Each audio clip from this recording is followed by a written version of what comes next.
আলহামদুলিল্লাহ, যেমনি বাতিল আছে তেমনি হক আছে। কিয়ামত পর্যন্ত বাতিল যেমনি থাকবে হকও তেমনি থাকবে। আরে বাতিল যদি আসে ফেরাউনের সুরতে, হকও চলে আসবে মূসার সুরতে। বাতিল যদি আসে নমরুদের সুরতে, হকও চলে আসবে ইব্রাহিমের সুরতে। বাতিল যদি চলে আসে জাদুঘরের সুরতে, হকও চলে আসবে ঈসার সুরতে। বাতিল যদি আসে সাহিত্যের সুরতে, হকও চলে আসবে মুহাম্মদুর রাসূলুল্লাহর সুরতে।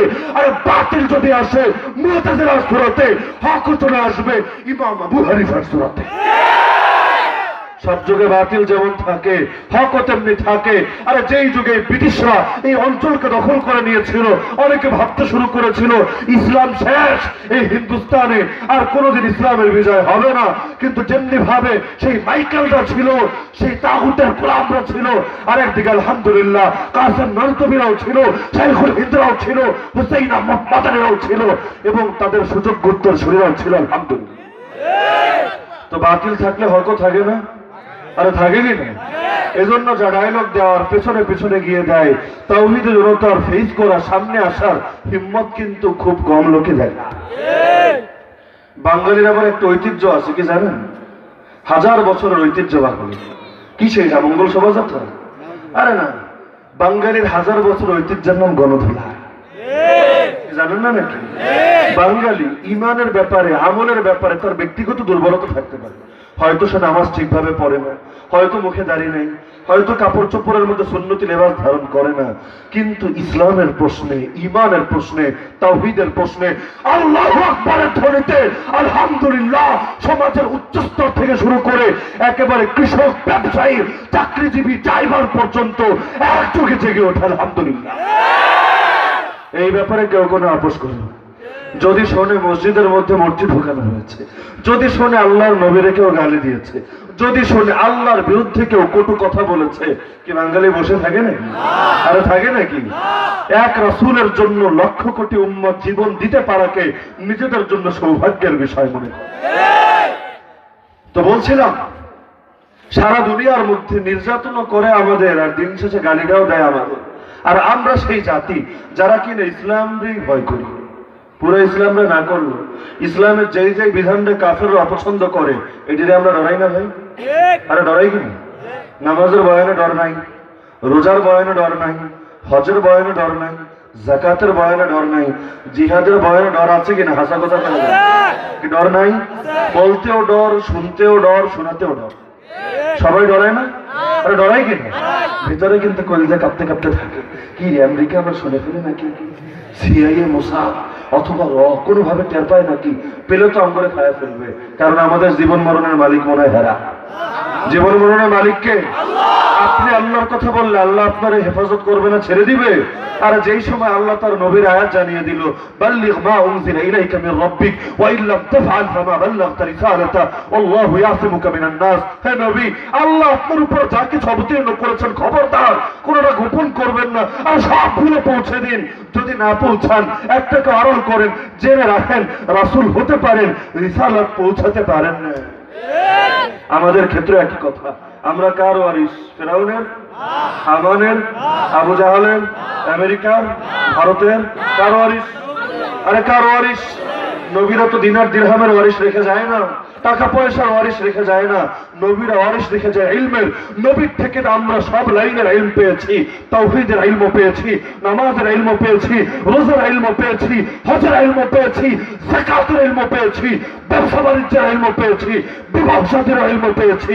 আমরা নবীর থেকে জীবনের সব লাইনের শিক্ষা পেয়েছি। একইভাবে সেই নবীর থেকে জিহাদও পেয়েছি, সেই নবীর থেকে ইসলাম কায়েমের কথাও পেয়েছি। নবীর কথা বলতে ভয় আছে? আল্লাহ তার নবীর এরপরই বললেন, দেখো নবী, আল্লাহু ইয়াসিমুকা মিনান নাস। এই দ্বীনের কথা পৌঁছাতে গেলে ঝুঁকি আছে, কিন্তু শোনো, আল্লাহ তোমার হেফাজত করবে মানুষের হাত থেকে। যে আল্লাহ কোরআনকে হেফাজত করেন, সে আল্লাহ কোরআন ওয়ালারও হেফাজত করেন। বিশ্বাস করেন, আল্লাহ যদি নিজে গায়বী ভাবে আমাদের হেফাজত না করতেন, পৃথিবীতে আমাদের নাম নিশানাও বাকি থাকতো। দেখেন না, নিজেদের আশপাশেই কত ষড়যন্ত্র হচ্ছে ইসলাম এবং মুসলিম উম্মাহকে নিয়ে, কিন্তু আল্লাহর কি কুদরত, ওদের ষড়যন্ত্র যত বাড়ে হকপন্থীদের মর্যাদা তত বাড়ে আলহামদুলিল্লাহ। আল্লাহর সঙ্গে মোকাবেলায় নেমে কেউ কোনোদিন সফল হতে পারে? সহিহ হাদিসে কুদসির মধ্যে আল্লাহ বলে, দেখ রে, ইদা আহবাবতুহু, আমি যখন বান্দারে ভালোবেসে ফেলি, কুনতু সামাহুল্লাযী ইয়াসমাউ বিহি ওয়া বাসারাহুল্লাযী ইউবসিরু বিহি ওয়া ইয়াদাহুল্লাতী ইয়াবতিশু বিহা ওয়া রিজলাহুল্লাযী ইয়ামশী বিহি। বান্দারে ভালোবাসতে বাসতে আমি তার কান হয়ে যাই, যে কান দিয়ে সে শোনে, আমি তার চোখ হয়ে যাই, যে চোখ দিয়ে সে দেখে, আমি তার হাত হয়ে যাই, যে হাত দিয়ে সে ধরে, আমি তার পা হয়ে যাই, যে পা দিয়ে সে চলে। একটাবার ভাবেন, আল্লাহ যখন বান্দার হাত হয়ে যায়, আল্লাহ যখন বান্দার চোখ হয়ে যায়, সেই হাতের মোকাবেলা কেউ করতে পারে না। দেখতে শুনতে সাধারণ হাত মনে হতে পারে। বদরের ময়দানে রাসূলের হাতটা একটা মানুষের হাতে ছিল, কিন্তু আল্লাহর নবী যখন এক মুঠো ধুলো ছুঁড়ে মারলো, প্রত্যেকটা মুশরিকের চোখে গিয়ে পৌঁছে গেল। আল্লাহ বললেন, দেখো নবী, ওমা রামাইতা ইয রামাইতা ওয়ালাকিন্নাল্লাহ রামা, তুমি যখন ধুলো ছুঁড়ে মেরেছো, আরে বাস্তবে তুমি মারো নাই, কারণ তোমার ধুলোর এই শক্তি নাই, তোমার হাতের ওই পাওয়ার নাই, প্রত্যেকটা মানবের চোখে গিয়ে পৌঁছাবে। আর হাত ব্যবহার হয়েছে তোমার, কিন্তু এটা নিক্ষেপ করেছেন আল্লাহ নিজে। এমনকি ফালাম তাকতুলুহুম ওয়ালাকিন্নাল্লাহ কাতালাহুম, আরে বদরের ময়দানে তোমরা ওদেরকে হত্যা করোনি। এই 70 জন মক্কার কেন্দ্রীয় নেতা যে নিহত হলো, আবু জাহেল পর্যন্ত জাহান্নামে পৌঁছে গেল, তোমরা মারো নাই। তোমরা মারবা কি দিয়া? মারার মতো কোনো প্রস্তুতিও তো সেই ময়দানে ছিল না। আল্লাহ বলেন, আমি নিজে মেরেছি। কিভাবে? সেই যে কথা, আমি যখন বান্দার হাত হয়ে যাই, সাহাবীরা গিয়ে খেজুরের ডাল ধরেছেন, সঙ্গে সঙ্গে আস্ত তরবারিতে পরিণত হয়ে গেল। এমনকি হাদিসের শুরুতে আল্লাহ নিজে ঘোষণা দেন, মান আযা লি ওয়ালিয়ান ফাকাদ আযানতুহু বিল হারব। আরে কে আছিস আমার কোন ওলির সঙ্গে, আমার কোন বন্ধুর সঙ্গে, আমার প্রকৃত কোন বান্দার সঙ্গে শত্রুতা পোষণ করবি, আরে শুনে রাখ মারাউন, আমি আল্লাহ নিজে তোর বিরুদ্ধে যুদ্ধের ঘোষণা দিয়েছি। আল্লাহ যার বিরুদ্ধে যুদ্ধের ঘোষণা দেয়, পৃথিবীর কেউ তার মোকাবেলা করতে পারে? দেখতে শুনতে হাতগুলো সাধারণ মনে হতে পারে, কিন্তু ওরা তো জানে না এই হাতের মধ্যে খালিদ বিন ওয়ালিদের রক্ত প্রবাহিত, এই হাতের মধ্যে সুলতান মাহমুদ গজনবীর রক্ত প্রবাহিত, এই হাতের মধ্যে সালাহউদ্দিন আইয়ুবীর রক্ত প্রবাহিত, এই হাতের মধ্যে মুহাম্মদ বিন কাসিমের রক্ত প্রবাহিত।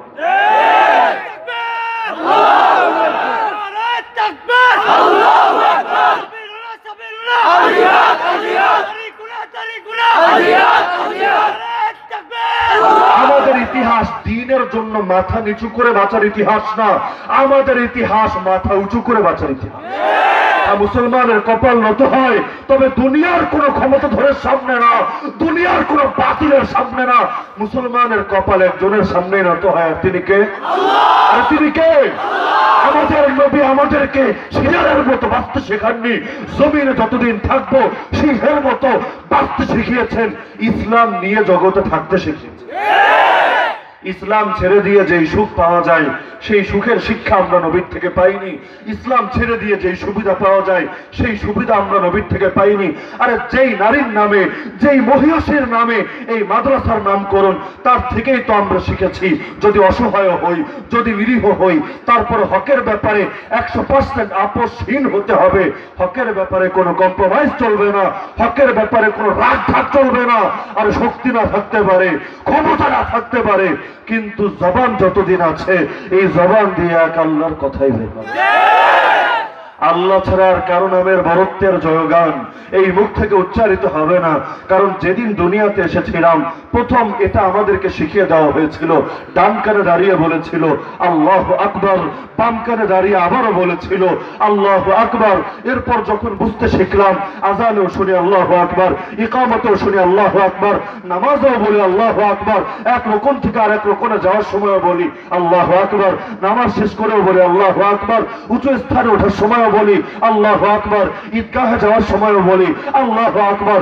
যেদিন আমাদের শেষ বিদায়ের জন্য ইমামের সামনে শুয়ে দেওয়া হবে, সেদিনও কি বলা হবে?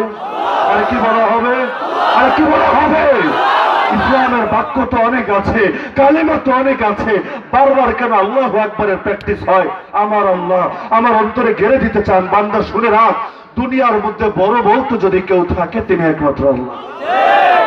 আল্লাহু আকবার। মানুষ অনুবাদ করে আল্লাহ সবার চাইতে বড়, আমি বলি আল্লাহ বড়। আরে বড়ত্ব একমাত্র আল্লাহর জন্যই প্রযোজ্য। আল্লাহ ছাড়া কেউ বড় হতে পারে? আরে পারে নাকি? ওয়ালাহুল কিবরিয়াউ ফিস সামাওয়াতি ওয়াল আরদ, আসমানের বড়ত্ব, জমিনের বড়ত্ব, দুনিয়ার সকল কিছুর ক্রেডিট একমাত্র কার? আল্লাহ। যদি বড় আল্লাহ হন, আমার সম্পর্ক তার সাথে। তিনি আমাকে শুধু বান্দাই বলেননি, আমাকে তার খলিফা বলেছেন, আমাকে তার মাহবুব বলেছেন। আমার আর কিসের ভয়? আরে আল্লাহ যারে প্রিয় বানিয়ে ফেলেন তার কোনো ভয় আছে? আল্লাহ যার হাত হয়ে যান তার কোনো ভয় আছে? আল্লাহ যার হাত হয়ে যায় সেই হাতরে যে ভাঙতে আসে সে তো আল্লাহর যেন ভাঙতে আসলো। আল্লাহরে ভাঙতে এসে কেউ সফল হয়? আল্লাহর হাত, এখানে কথাটা আল্লাহ বলছেন এভাবে, দেখো হাতটা আমার, আমি তাকে এত মহব্বত করি যেন বলছি এই হাতটা আমার। দুনিয়ায় বলি না আমি অমুকের লোক, দুনিয়ার এরকম বলে কিনা? ট্রাফিক আটকিয়েছে, লাইসেন্স নাই, কয় দেখ পুলিশ ভাই আমার কিছু কইস না, আমি কিন্তু অমুকের লোক, ফোন দিলে তোর খবর আছে, তুই ট্রান্সফার হয়ে যাবে, কিন্তু থাকতেই পারবি না। তো দুনিয়ার কারো লোক হয়ে যদি এরাতে হ্যারম থাকে, যে আল্লাহর লোক তার কি হ্যারম থাকবে না? সে দুনিয়ার কাউরে ভয় করবে? দুনিয়ার জালিম যদি তার সামনে খেপেও আসে, তার গলায় ছুরিয়ে ধরে, সে বলবে আরে জানো আমি কার লোক?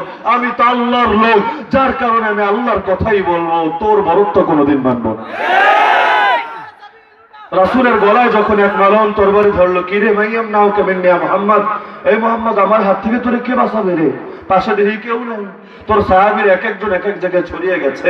ওরা ভেবেছিল নবীরে মনে হয় তার বাহিনী বাঁচায়। নবীরে বাঁচায় কে? আমাদেরকে বাঁচান কে?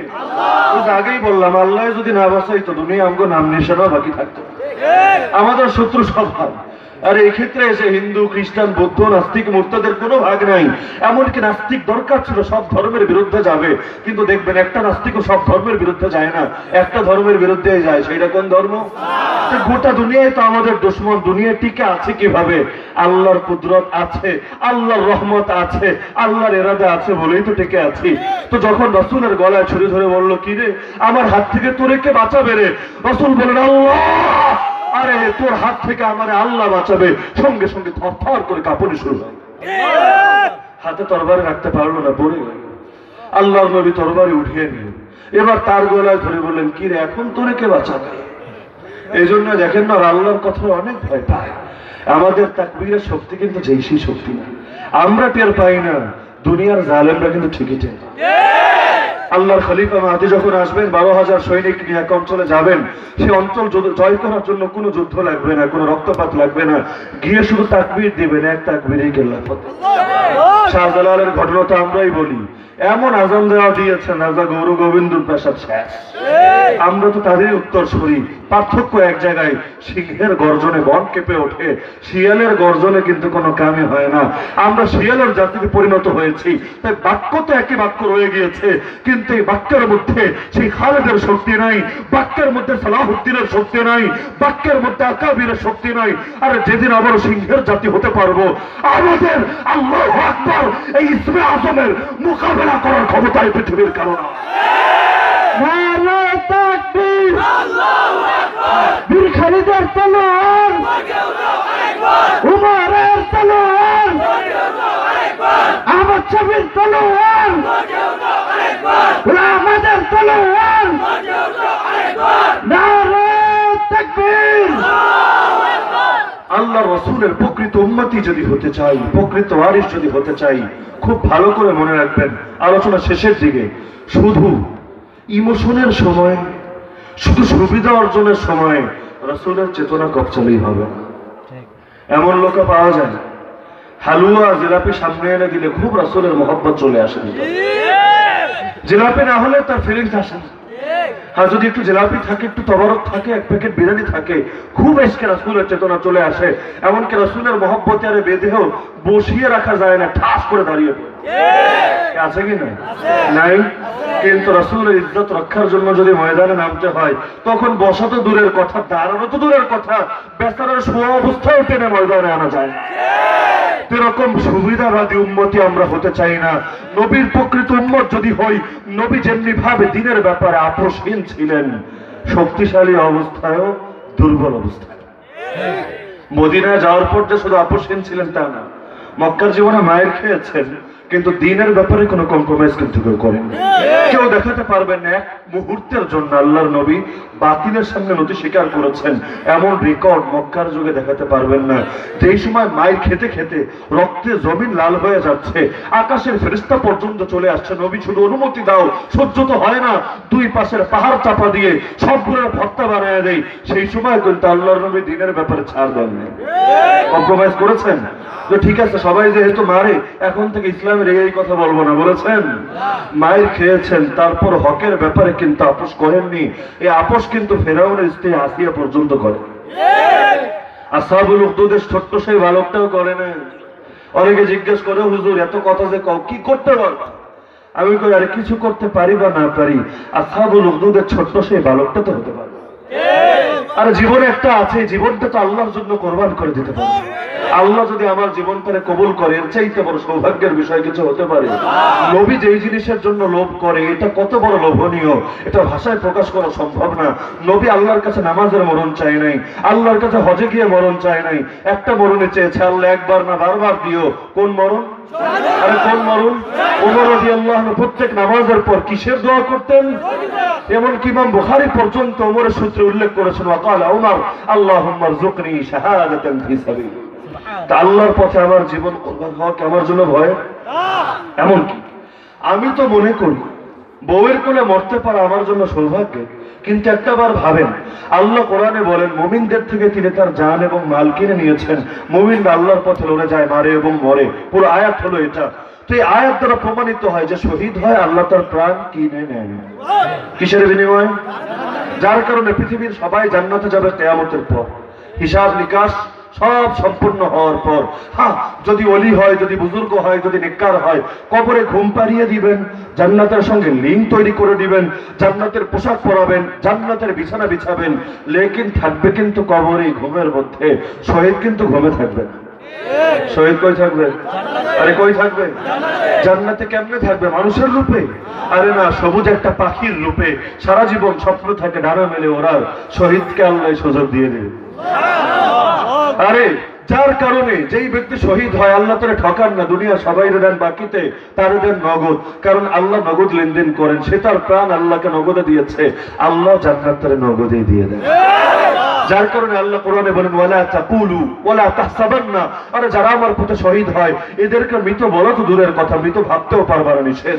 বাল হুম আহইয়া, তোমরা মরা হতে পারো, ইন্নাকা লা তুসমিউল মাউতা, আরে তোমাদের ক্ষেত্রে মাউতা মৃত শব্দ প্রযোজ্য হতে পারে, কিন্তু তারা জীবিত, শুধু জীবিতই না, ইনদা রাব্বিহিম ইউরযাকুন, রবের কাছে নিয়মিত রিজিক দেওয়া হয়। শুধু তাই না, ফারিহিনা বিমা আতাহুল্লাহু মিন ফাদলি, আল্লাহ যে নিয়ামত দিয়েছেন এটা পেয়ে মহা খুশি। শুধু খুশি না, ওয়াস্তাবশিরুনা বিল্লাযিনা লাম ইয়ালহাকু বিহিম মিন খালফিহিম আল্লা খাউফুন আলাইহিম ওয়া লা হুম ইয়াহজানুন, তারা দুনিয়াতে এখনো যেই সকল কপাল পরা রয়ে গেছে ওদেরকে সুসংবাদ শুনে, এই দেরি করিস না, তোদের কোনো ভয় নাই, তোদের কোনো দুঃখ নাই। বাজারে যখন ফল কিনতে যান, কোন ফল যদি একটু কোয়ালিটি, একটু যদি গুণগত মান কমও থাকে, কেউ না কেউ কিন্তু এটা কিনে। কিন্তু যদি পচা হয়, কেউ কিনে এটা? আমার প্রাণের যদি দাম থাকে কিন্তু দামটা কম থাকে, আশা করা যায় দুদিন আগে না হলেও দুদিন পরে আল্লাহ আমারে কবুল করে দিবেন। কিন্তু যদি আল্লাহ আমারে কবুল না করেন, আমার তো আফসোস করা দরকার ছিল, হায় আল্লাহ তুমি কত মানুষকে কবুল করে নিলা, জান্নাতের সবুজ পাখি হওয়ার সুযোগ দিলা, আয় আল্লাহ বিলম্বে আমারে কবুল করলা না। আজকে দুনিয়া আমার সাধারণ মরণ হচ্ছে, হায় আল্লাহ নগদে জান্নাতে যাওয়ার সবচেয়ে শর্টকাট পথে জান্নাতে যাওয়ার তৌফিক তুমি আমারে দিলা না। খালিদ বিন ওয়ালিদ মরার সময় আফসোসি করে গিয়েছিলেন, সালাহুদ্দিন আইয়ুবী মরার সময় আফসোসি করে গিয়েছিলেন, আয় আল্লাহ সারা জীবন চোখের সামনে, হাতের উপরে, বুকের মধ্যে, কোলের মধ্যে কত বান্দা জান্নাতের সবুজ পাখি হয়ে গেল, কিন্তু আজকে আমাকে মরতে হচ্ছে বিছানায়। আল্লাহ আমারে তুমি শহীদ হওয়ার তৌফিক দিলা। তো মনে আছে তো সেই ছোট দুই সাহাবীর কথা? তো লড়াই শুরু হবে, লড়াই শুরু হওয়ার আগে আমরা জানি কুস্তি খেলার আগে একটু প্রথমে বুকটুক মিলিয়ে নেয় না, যে তোরে তো সাইজ করবো ঠিক মতো, আগে একটু বুকটুক মিলিয়ে মহব্বত ছাইরা নেই, কারণ একটু করতো কঠিন সাইজ হবে। এখন এসে একটু মহানাকা করছে। তো সেই সময় কানে কানে ছোট সাহাবীটা বড় সাহাবীকে বলছে, দেখো ভাই তুমি আমার চাইতে বয়সেও বড়, শক্তিতেও বড়, যদি আমার উপর তোমার শক্তি প্রয়োগ করো কোনো দিনও আমি তোমার লোক শক্তি দিতে পারবো না, কিন্তু আল্লাহর জন্য একটা বার ছোট হও, আল্লাহ তোমার বড় বানিয়ে দেবে। একটাবার স্যাক্রিফাইস করো। আর তুমি তো জান্নাতের সওদা করেই ফেলেছো। নবী তোমাকে অনুমতি দিয়ে দিয়েছেন, আর নবী কথার বরখেলাফ করে না। নবী যাকে একবার পাস করিয়ে দিয়েছেন তাকে ফিরিয়ে দিবেন না। কিন্তু একটা বার যদি তুমি ছোট হও, হে আমার ভাই, আমি তোমার সঙ্গে হাতে হাত রেখে কাঁধে কাঁধ মিলিয়ে ময়দানে যাওয়ার সুযোগ পাবো। আমরা একসঙ্গে জান্নাতের সওদা করতে পারবো। দোহাই লাগে তোমার একটা সুযোগ আমার দাও না। এই কথা শুনে তার মনটাও গলে গেল। কুস্তি শুরু হলো। নিজের থেকেই পরাজয় বরণ করে নিলেন। আল্লাহর নবী তার ওয়াদা অনুযায়ী দুইজনকে অনুমতি দিয়ে দিলেন। এক নারী এসেছে কোলের বাচ্চারা নিয়ে, নবী এটারে নিয়ে যান। সবাই আবার কিরে এই পিচ্চিরে নিয়ে করবে, একটু দুধ খায় কোলের বাচ্চা, এটা নিয়ে কাজটা কি? সেই নারী বলছে একটু দেখে, হ্যাঁ নবী, যা দেওয়ার ছিল আগেই দিয়ে দিয়েছে, এখন দেওয়ার মতো কেউ নাই, প্রাপ্তবয়স্ক কেউ নাই যাকে আপনার বাহিনীতে আমি যোগ করে দিব। নবী, আমিও তো নারী, আমারও তো নেবেন না আপনি? নবী, যা ছিল তাই এনে দিলাম। আরে কলিজা তো মানে না, বুক তো সয়ে নেয় না। আপনার সঙ্গে সবাই জান্নাতের সওদা করতে যাবে, আর আমি এভাবে পিছিয়ে পড়ে থাকবো। তো নবী, আমার এই বাচ্চাটাকে নিয়ে যান। আমি জানি সে নিজের শক্তিতে কিছু করতে পারবে না, আপনার কোন সাহাবীর কোলে তারে দিয়ে দিবেন। নবী, যখন ময়দানে কোন শত্রু আপনার বুককে লক্ষ্য করে তীর ছুড়বে, সেই সময় এই বাচ্চাটাকে সে ঢালের মতো করে আপনার বুকের সামনে পেতে ধরবে। জালিমের তীর এসে আমার বাচ্চার বুকটাকে এফর ওফর করে দিয়ে যাবে। নবী, আপনার বুকটা তো হেফাজতে থাকবে। হে নবী, কাল কিয়ামতের দিন আল্লাহ তো আমাকে শহীদের মা বলে ডাকবে।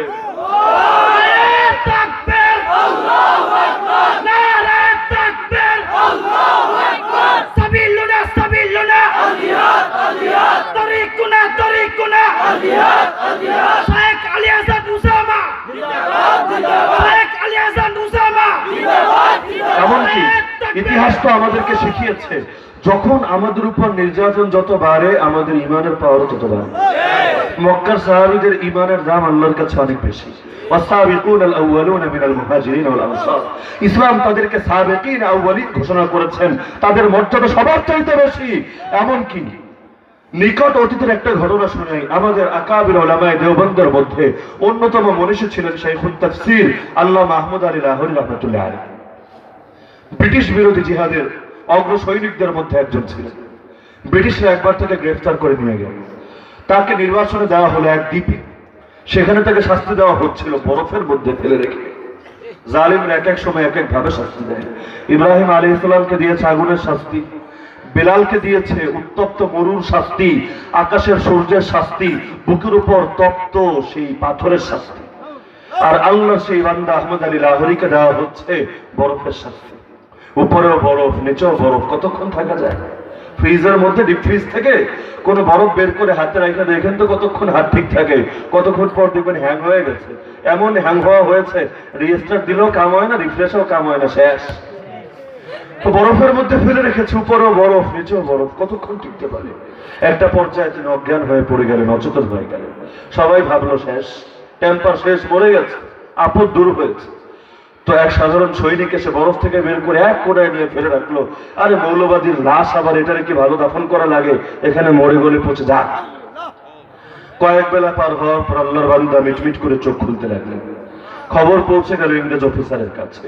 ইংরেজ অফিসার এসে টিটকারি করে তখন বলতে থাকলো, কিরে মোল্লা, খুব না গরম গরম কথা বলতি, আমাদের বিরুদ্ধে মাঠ কাঁপাতি, এখন দেখি সব শেষ, গোটা গা দেখি ঠান্ডা হয়ে গেছে।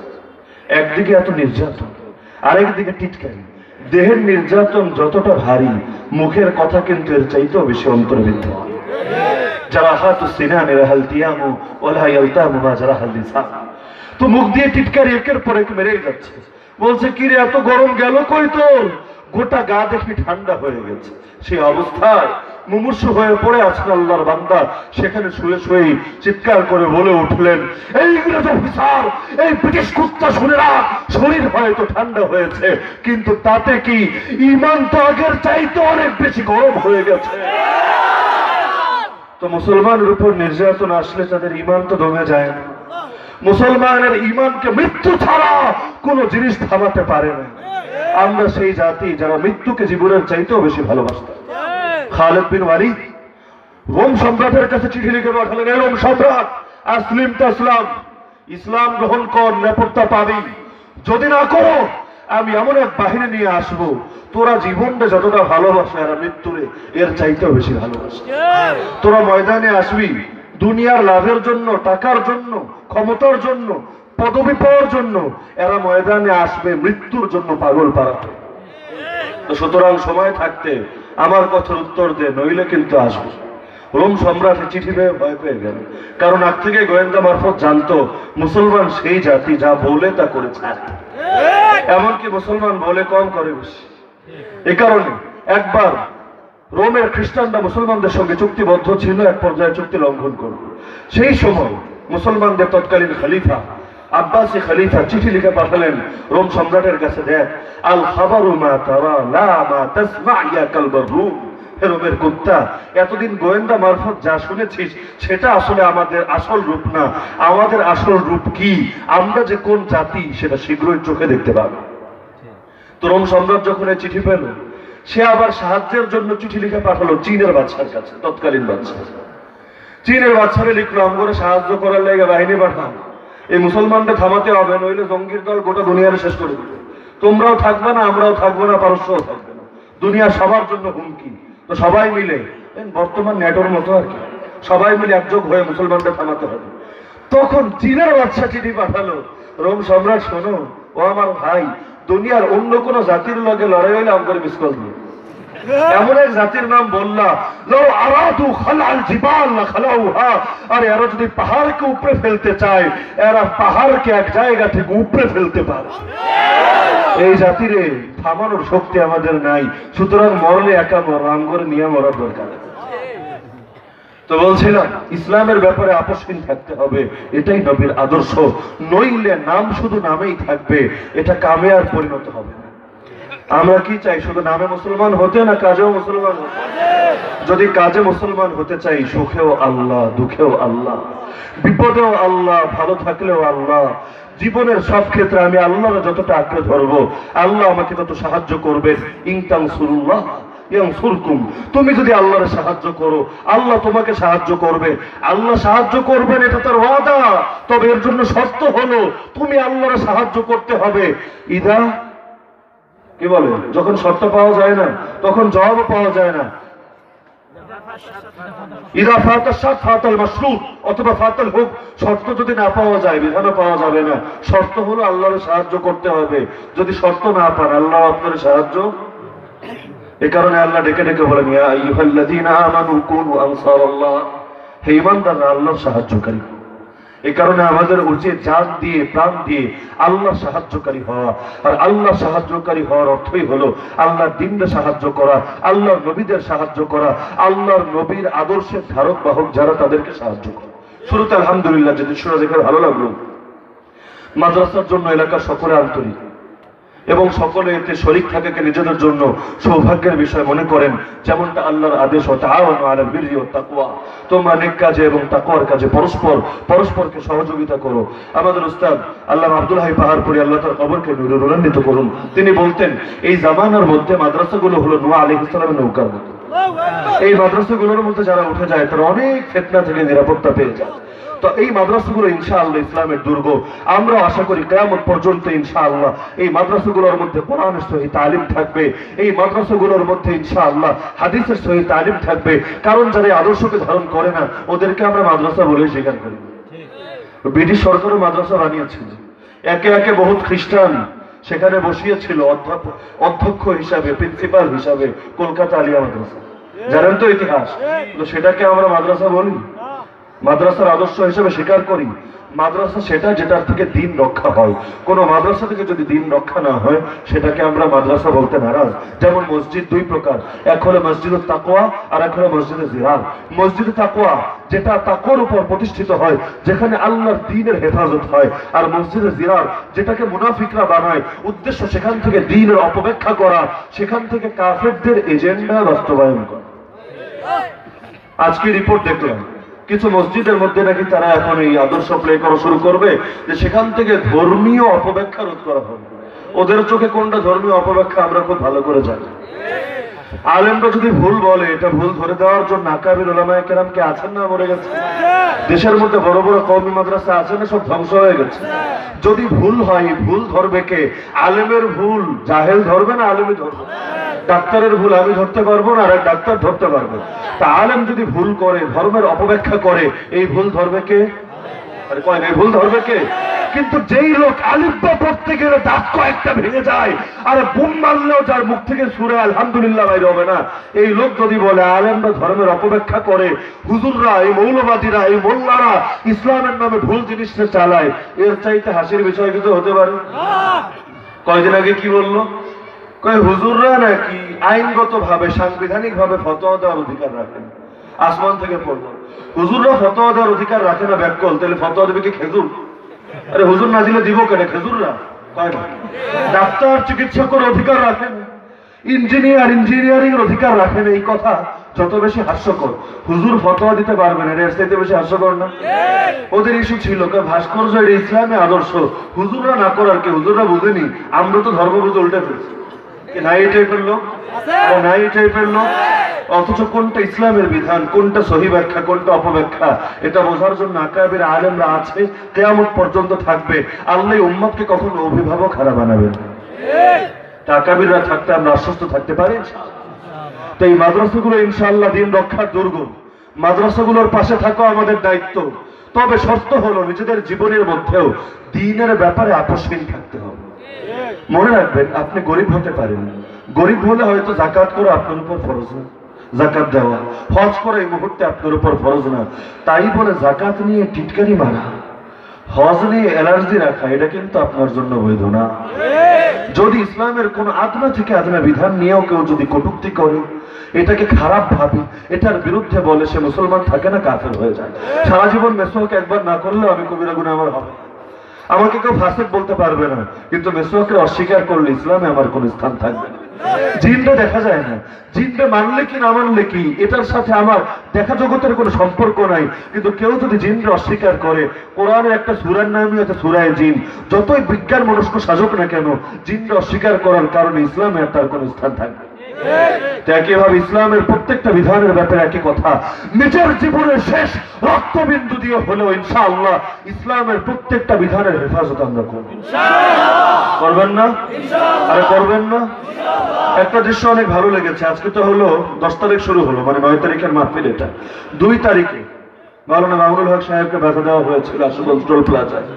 বিবারিয়া ভাদুঘর মাদ্রাসার ছাত্র আন্দোলন করে নিজেদের অধিকার আদায় করে নিয়েছে। তো এই সেখান থেকে একটা আশার আলো আমার অন্তরে জেগেছে, যদি এই যুগের দিনদার ধর্মপ্রাণ মানুষগুলো একজন আলেমের অধিকার আদায়ের জন্য রাজপথে নেমে আসতে পারে, ইনশাআল্লাহ দ্বীন রক্ষার জন্য তারা ময়দানে নেমে আসতে প্রস্তুত। ইনশাআল্লাহ ব্যক্তিগত জীবনে আমাদের আমলের দুর্বলতা থাকতে পারে, কিন্তু কোন তাগুতকে দাজ্জালি এজেন্ডা বাস্তবায়ন করতে আমরা দিব না।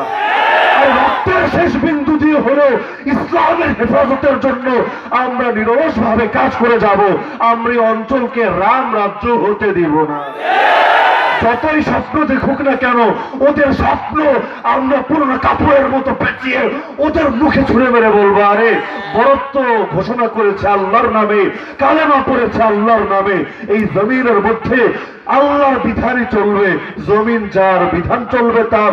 তোদের যদি বিধান চালাতে মনে হয় আলাদা জমিন বানিয়ে নে, আল্লাহর জমিনে বেশি ঘাটতার আমি করতে আসিস না, জমিন থেকে ঘাট আখ্যা দিয়ে বের করবো।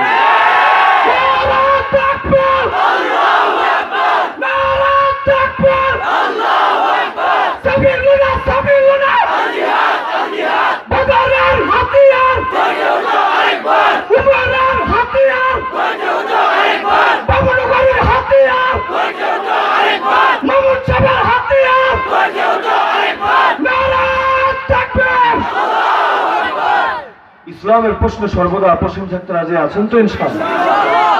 সব সময় মনে রাখবেন, দ্বীন এটা আমাদের সকলের সম্পদ। দ্বীনের প্রশ্নে কোনো দলাদলি থাকতে পারবে না, দ্বীনের প্রশ্নে কোনো ভাগাভাগি নেই। আল্লাহর প্রশ্নে, রাসূলের প্রশ্নে, কোরআনের প্রশ্নে, শরীয়তের প্রশ্নে কোনো আওয়ামী লীগও নাই, কোনো বিএনপিও নাই, কোনো জামাতও নাই, কোনো হেফাজতও নাই, কোনো হুজুরও নাই, কোনো খেজুরও নাই, কোনো আলিয়াও নাই, কোনো কওমিয়াও নাই, কোনো সুন্নিও নাই, কোনো আহাবিও নাই, কোনো মাযহাবিও নাই, কোনো লামাযহাবিও নাই, কোনো প্র্যাকটিসিংও নাই, কোনো গায়রে প্র্যাকটিসিংও নাই। দ্বীন সবার, দ্বীন রক্ষার দায়িত্ব সবার। এই দায়িত্ব যে যতটা পালন করবে আল্লাহ তাকে তত মর্যাদাবান বানাবেন। এই দায়িত্বে যে যত বেশি অবহেলা করবে আল্লাহ জমিনে তাকে তত বেশি লাঞ্ছিত করে ছাড়বেন। সম্মান দেন যিনি, লাঞ্ছিত করেন তিনি। আমাদেরকে লাঞ্ছিত করার কোনো ক্ষমতা পৃথিবীর কাফেরদের হাতে নাই। আল্লাহর রাজি করলে আল্লাহ সম্মান দিবেন। মনে রাখবেন, আল্লাহকে রাজি করে কেউ কোনোদিন খারাপ থাকেনি, আল্লাহকে নারাজ করে কেউ কোনোদিন ভালো থেকেছে? আমার আল্লাহ ছাড় দেন কিন্তু ছেড়ে দেন না।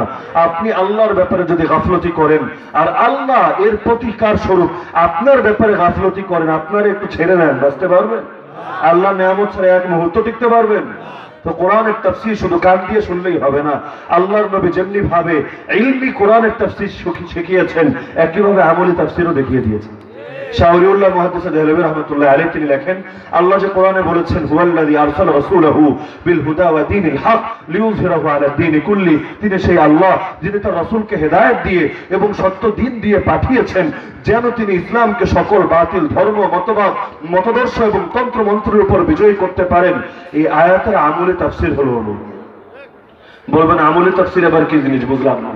আমলি তাফসীর মানে আল্লাহ যে বললেন করবেন, এটা আল্লাহ করিয়েছেন কার হাতে? ওমরের হাতে। ওমরের জামানায় রোমে ইসলাম ছড়িয়ে গিয়েছে, পারস্য ছড়িয়ে গিয়েছে, অর্ধ জাহানের খলিফা তিনি হয়ে গিয়েছেন।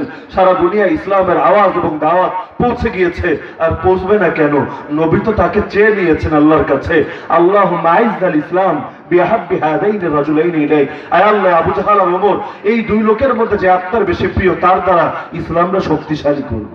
তো নবী যার জন্য শক্তির দোয়া করেছেন তার দ্বারা তো ইসলামের শক্তি বাড়বে, এটাই স্বাভাবিক। তো বলছিলাম কোরআনের তাফসীর যেমনি ভাবে কান দিয়ে শুনি, জমিনের মধ্যে আমলি কোরআনের তাফসীর দেখতে রাজি আছেন তো? ইনশাআল্লাহ। কে কে রাজি আছেন? এই জমিন যার, এই জমিনের মধ্যে আমরা বিধানও দেখবো তার। এই যে কোরআন, এই কোরআনের মধ্যে শুধু মানুষের মুক্তি নাই, এই কোরআন যদি কায়েম থাকে ইনশাআল্লাহ পশু পাখিও সমাজের মধ্যে শান্তিতে থাকবে, সুখে থাকবে। যার কারণেই তো বনের পশু পাখি থেকে শুরু করে সমুদ্রের মাছ পর্যন্ত এই কোরআন ওয়ালাদের জন্য দোয়া করে, কারণ এই কোরআনের দ্বারা সবারই উপকার। তো কোরআনের শাসন চান তো সবাই। তো এটা হলো কোরআনের আমলি তাফসীর। ইলমি তাফসীর যেটা মুখে বলি, আমলি তাফসীর যেটা জগতের মধ্যে থাকে। তো জমিন যার, জমিনের মধ্যে রাজত্ব চলবে তার। কারো যদি কথাটা ভালো না লাগে তাকে বলবো সূরা রহমানের আয়াত পাঠ করেন, ইয়া মাশারাল জিন্নি ওয়াল ইনস ইন ইসতাতাতুম আন তানফুযু মিন আকতারিস সামাওয়াতি ওয়াল আরদি ফানফুযু লা তানফুযুনা ইল্লা বিসুলতান। হে জিন জাতি আর মানুষ জাতি শোন, যদি আসমান আর জমিনের বর্ডার ক্রস করতে পারো যা বাইরে যা। তোর হেডম কত আছে সেখানে গিয়ে দেখা। কিন্তু জমিনে থাকতে চাইলে ইনিল হুকমু ইল্লা লিল্লাহ, আল্লাহর রব মেনে বিধানদাতা মেনেই থাকতে হবে। তো আল্লাহর জমিন আল্লাহর বিধান মেনে থাকতে রাজি আছেন তো? শুধু নিজের মধ্যে মানবেন না, আল্লাহর জমিনেও কায়েম করবেন। তা আল্লাহ তাআলা দ্বীনের ব্যাপারে সকলকে আপোষহীন থাকার তৌফিক দান করুন। আল্লাহ তাআলা সিদ্দিক আকবরের মতো চেতনা ধারণ করে মুখ দিয়ে এই কথা বলার তৌফিক দান করুন, আয়ান কুসুদ্দিন ওয়া আনা হাইয়ুন, আমি জীবিত থাকতে ইসলামের মধ্যে কোনো কাটছাট হতে দেব না। আবু তালেব মুসলমান ছিলেন না কাফির? জান্নাতি না জাহান্নামী? এই আবু তালেব পর্যন্ত মুশরিকদেরকে লক্ষ্য করে বলেছিলেন, এই মুশরিকের দল শোন, আমি জীবিত থাকতে মুহাম্মাদের ধারে কাছেও যেতে পারবি না। যদি মুহাম্মদ পর্যন্ত পৌঁছতে হয় আমার লাশের উপর দিয়ে পৌঁছতে হবে। আমরাও পৃথিবীর জালেমদেরকে সাফ জানিয়ে দিতে চাই, আল্লাহর বান্দা যতদিন আছে ততদিন জমিনের মধ্যে আল্লাহর কথা চলবে, আল্লাহর বিধান চলবে। যদি আল্লাহর বিরুদ্ধে অবস্থান নিতে চাও আগে আমাদেরকে দুনিয়া থেকে বিদায় কর, তারপর আল্লাহর বিরুদ্ধে কথা বল। যতদিন জমিনে আছি আল্লাহর কথা বলেই যাব। আল্লাহর জন্য নিজেকে শেষ করতে পারাকে নিজের জন্য সৌভাগ্যের বিষয় মনে করি।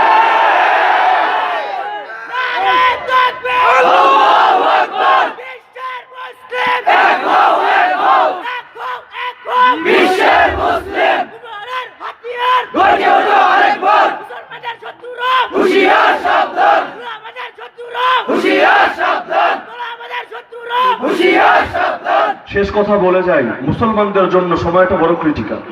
সারা দুনিয়াটা মুসলমানদের জন্য সংকীর্ণ হয়ে আছে। আল্লাহর ওয়াস্তে এই সময়টা সকল দলাদলি, মারামারি, হানাহানি, কাটাকাটি, অভ্যন্তরীণ দ্বন্দ্ব বিভেদ বলে আল্লাহর ওয়াস্তে ইসলাম রক্ষার জন্য ঐক্যবদ্ধ হয়ে যায়। এই প্রশ্নে কোনো আপোষ করার দরকার নেই। যেই যুগে আল্লাহ দিন কায়েম করে দিবেন তারপর বসে বসে কত ইখতিলাফ করতে পারেন, সারাদিন করেন, কোনো সমস্যা নেই। যেই জামানায় নিজেদের অস্তিত্ব রক্ষার প্রশ্ন দাঁড়িয়েছে, দেয়ালে পিঠ থেকে গেছে। আর এই সময় বসে বসে নিজেরা মারপিট করার সময় তো না। আরে হাত কোথায় ভাববো, ইখতিলাফ পরে হবে। আরে মিলাদ করবো না কিয়াম করবো পরে ভাবা যাবে। আরে আগে আল্লাহর জমিনে আল্লাহর দিন কায়েম করার জন্য সবাই মাঠে নেমে আয়। এমন জমিনে বেঁচে আছি, এই বাঁচার চাইতে মরে যাওয়া তো ভালো ছিল। আমরা বেঁচে থাকতে নবীরা গালি দেয়, এর চাইতে বড় কলঙ্কজনক অধ্যায় কি হতে পারে? মাঝে মধ্যে যে বড় গলায় বলি, আল্লাহ সাহাবীদের যুগে পাঠালে অনেক মনে হয় পাক্কা মুসলমান হতাম। আরে আল্লাহ সেই যুগে পাঠাননি, আল্লাহর করুণা, নইলে সবাই মুনাফিক বলে মুখে থুথু মারত। আল্লাহর নবীরা গালি দেয়, চেতনার মধ্যে কোনো জাগরণ নাই। এমনকি একটা বার চিন্তা করেন, এই ফ্রান্স যে আল্লাহর নবীরা গালি দিল, একটা বার সরি বলেছে? এখনো পর্যন্ত কোনো ভুল স্বীকার করেছে? আমাদের আন্দোলন আছে না থেমে গেছে? বয়কট আছে না থেমে গেছে? শেষ। ইস্যু একটা আসে আর একটা জায়গাটা শেষ। ফ্রান্স নিয়ে আন্দোলন করতে না করতে ভাস্কর্য ইস্যু আসলো, সবাই ভুলেই গেল ফ্রান্স এরকম একটা অপরাধ করেছিল। অথচ আল্লাহর নবীর সাধারণ থেকে সাধারণ একটা সাহাবী বেঁচে থাকলেও নবীর ইজ্জত রক্ষার জন্য নিজের রক্তের শেষ বিন্দু বিলিয়ে দিল। সাহাবীরা শুলিতে চড়াবে, এই বলে দেখতো তোরা যদি ছাইরা দেয়, তোর জায়গায় মোহাম্মদরা চড়াই কেমন লাগবে? বাস্তবে কিন্তু মোহাম্মদকে চড়াতে সক্ষম নন সাল্লাল্লাহু আলাইহি ওয়াসাল্লাম। তাকে তো গ্রেফতারি করতে পারেননি, শুলে চড়াবেন কিভাবে? কিন্তু শুধু ইমানের পরীক্ষা নিচ্ছেন। আর জান বাঁচানোর জন্য তো কুফরি কথা বলাও যায়, জায়েজ না? এই কথাটা যদি তিনি বলতেন কাফের হয়ে যেতেন। কারণ অন্তর থেকে তো বলছেন না, মুখে বলছেন ইল্লা মান উকরিহা ওয়া কলবুহু মুতমাইন্নুম বিল ঈমান। আরে আল্লাহ তাআলা মাফ করে দিতেন, কিন্তু তারপরও বলে আরে মালাউন শোন, আমি তো এটাও পছন্দ করব না, আমি মদিনায় আমার ফ্যামিলির মধ্যে সুখে থাকবো আর নবীর পায়ে একটা কাঁটা বিদ্ধ। মুসাইলিমা কাযযাবের সামনে হাবিব রাদিয়াল্লাহু আনহু এক একটা অঙ্গ প্রত্যঙ্গ কেটে টুকরা টুকরা করা হলো। তুই শুধু একটা কথা বল যে মুহাম্মাদের পরেও কোন নবী আসতে পারে, খাতামুন নবিয়্যিন, আর কেউ তিনি না, তারপরেও কেউ হতে পারে, এই সাক্ষী দিলে তোর ছাইরা দিব। কিন্তু হাবিব রাদিয়াল্লাহু আনহু প্রাণ দিয়ে দিলেন, তার প্রত্যেকটা অঙ্গ কাটা হলো, ঈমান ছাড়লেন না। এই খবর যখন মায়ের কাছে পৌঁছালো, হাহুতাশ করা দূরের কথা, মা বললেন আরে শোনো, লিহাযাল ইয়াউমি আরদাতুহু, আজকের এই দিনটার জন্য ওকে দুধ পান করিয়েছে। এমনকি রানিং টাইমের দুটো ঘটনা বলে আলোচনা শেষ করে দিই। যেই সময় নারীদেরকে পর্দার কথা বলেও পর্দায় রাখতে পারি না, দাজ্জালের ট্রুপস হবে, নারীগুলো ব্যাপক হয়। হাদিসে আছে দাজ্জালের অধিকাংশ নারীদের মধ্যে অধিকাংশ নারী দাজ্জালের অনুসারী। তো এখন দেখা যাচ্ছে দুনিয়ার মধ্যে পর্দার মধ্যে রাখাই যায় না, একটা আযাব মনে করে। এমনকি শিয়ালের কাছে গিয়ে মুরগি ভাঙা দেয়, দেখেন না? এমন এমন লোকের কাছে গিয়ে নিজের অধিকার আদায়ের জন্য শুয়ে পড়ে, যে লোকগুলো তাদেরকে 2 দিন পরে টিস্যুর মতো করে ডাস্টবিনে ছুঁড়ে। নারীর ইজ্জতের মতো সস্তা জিনিস জন্য কিছু নাই, বিজ্ঞাপনেও নারী, মডেলেও নারী, নারীর দেহটাই যেন ব্যবসার উপকরণ। এই সমাজের কথা বলছি, শুধু দুটো ঘটনা বলে আলোচনা শেষ। সিরিয়ার এক মুসলিম নারীর সাক্ষাৎকার ভাইরাল হয়েছিল। দেখা যাচ্ছে সেই নারীটা প্রত্যেক রাত্রে ঘুমাতে যাওয়ার সময় শুধু বোরকা না, বোরকা তো পরেই, হিজাব, নিকাব, হাত মোজা, পা মোজা সব পরে বিছানায় ঘুমাতে যায়। বহু বছর ধরে এভাবে চলছে তার জীবন। জিজ্ঞেস করা হলো কি ব্যাপার? রাতে নিজের ঘরে ঘুমাচ্ছেন, ফ্যামিলির মধ্যে ঘুমাচ্ছেন, স্বামী সন্তানের পাশে ঘুমাচ্ছেন, এখানে বোরকা পরে, হিজাব পরে, হাত মোজা, পা মোজা পরে ঘুমানোর কি দরকার? এখানে তো কেউ দেখছে না আপনাকে। জবাব দিল, দেখো ভাই, আমাদের আকাশ দিয়ে নিয়মিতই কাফেরদের বিমানগুলো উঠতে থাকে। যে কোনো রাতে এমন হতে পারে রাত্রে ঘুমাবো, এই চোখ আর মেলার তৌফিক হবে না, ওদের বোমার আঘাতে পুরো ভবন একেবারে ক্ষতবিক্ষত বিধ্বস্ত হয়ে যাবে। সেই সময় ভোরবেলা এমন হতে পারে পুরো ভবন বিধ্বস্ত হয়ে যাবে, আমার লাশটা এক প্রান্তে পড়ে থাকবে, তখন মিডিয়া এসে আমার ছবি তুলে নিয়ে যাবে, আমাকে ভিডিও করে এই দৃশ্য সারা দুনিয়ার মধ্যে ছড়িয়ে দেবে। জীবিত থাকতে যেই দেহ কোনো পর পুরুষকে দেখতে দেয়নি, মরার পর সেই দেহটা সারা দুনিয়া দেখবে, বিভিন্ন জন বিভিন্ন মন্তব্য করবে। আর এটা তো আমি মেনে নিতে পারি না। তো নিজের জীবদ্দশার ফিকির রাখেন, মরার পরও যেন কোনো মানুষ তার দেহকে না দেখে, দেহের সাইজ নিয়ে, অঙ্গ প্রত্যঙ্গ নিয়ে কোনো মন্তব্য না করে। এজন্য ঘুমানোর সময় নিয়মিত আমল আল্লাহর বান্দি করে যাচ্ছে। আর এক মুসলিম নারী বহু বছর আমেরিকার জেলে বন্দী ছিলেন। যখন তাকে মুক্তি দেওয়া হলো, সেই সময় তার একটা সাক্ষাৎকার নেওয়া হলো। তিনি 4 বছর পর্যন্ত আমেরিকার যে ছেলে ছিলেন, সেই ছেলের চেহারা থেকে নেকাব সরেন না। যখন বাথরুমে গিয়েছেন জরুরতে আলাদা কথা, ছেলের মধ্যে যতক্ষণ ছিলেন চেহারা থেকে এক মুহূর্তের জন্য মেকআপ সরাননি। তাকে জিজ্ঞেস করা হলো আপনি এটা কেন করলেন, অথচ সেই ছেলে আপনি একাই ছিলেন, সেখানে আপনাকে অন্য কোনো পরপুরুষ তো দেখতো না, তাহলে কেন আপনি মেকআপ সারাদিন মেকআপ পরে থাকতেন, নিজের চেহারা নিজের সৌন্দর্যকে ঢেকে রাখতেন? তিনি বলল আমার যেই ছেলে আমি ছিলাম সেই ছেলের এক কোনায় আমেরিকার সেই জালিমদের একটা সিসি ক্যামেরা লাগানো ছিল। যেই ইমানের কারণে আজকে আমি বন্দী হলাম, যে ইমানের কারণে ওরা আমাকে জেলে ফেলে রাখলো, সেই ইমান আমাকে এই কথার অনুমোদন দিল না আমি আমার চেহারাটা খোলা রাখবো আর সিসি ক্যামেরায় বসে সেই জালেমরা আমার চেহারা দেখে ফেলবে, আমার ইমান এটা আমাকে মেনে নেয় না। তো আল্লাহর বান্দির এই জামানায় এমন আছে যারা জুলুমের মধ্যে থেকেও ইসলামের সাধারণ বিধান যেগুলোর ব্যাপারে জরুরতের ক্ষেত্রে ইসলাম কিন্তু ছাড় দিয়ে রেখেছে, এগুলোর ব্যাপারেও কোনো আপোষ করেনি। ইসলাম তো কাউকে বাধ্য করে নাই যে ঘুমানোর সময় বোরকা পরে ঘুমাতে হবে, এরকম কোনো মাসালা হুজুরও শিখিয়েছে? তারপরও এত বেশি সতর্ক। আল্লাহর জামানায় মাঝে মধ্যে মনে হয় এরকম বান্দার বান্দিদের কারণেই মনে হয় দুনিয়ায় এখনো আমরা টিকে আছি, আল্লাহ এখনো সবাই আযাব দিয়ে ধ্বংস করে। সেই কারণে আল্লাহর ওয়াস্তে আবেদনটা রেখে যাই, দ্বীন রক্ষার ব্যাপারে, ইসলামের হেফাজতের ব্যাপারে সব দল, সব কুন্দল, সব সংগঠন সংস্থা ভুলে গিয়ে ঐক্যবদ্ধ হয়ে যান, কারণ ইসলাম সবার লাগবে, ইসলাম সবার সম্পদ। নাহনু কওমুন আ'আজ্জানাল্লাহু বিল ইসলাম, আমরা সেই জাতি যাদেরকে আল্লাহ সম্মানিতই করেছেন ইসলামের কারণে, নইলে এক ফোঁটা নাপাক পানি থেকে সৃষ্টি হয়েছি, 2 দিন পর আবারও নাপাক হব, পোকামাকড়ের খাদ্যে পরিণত হব, মাঝখানেও নাপাকের টান কি আমরা, পেটের মধ্যেও নাপাক, দেহে যে রক্ত প্রবাহিত হয় এ রক্তগুলো পাক না নাপাক, শুরুতেও নাপাক শেষেও নাপাক মাঝখানেও নাপাকের খনি। আরে কি সম্মান আছে আমার আপনার?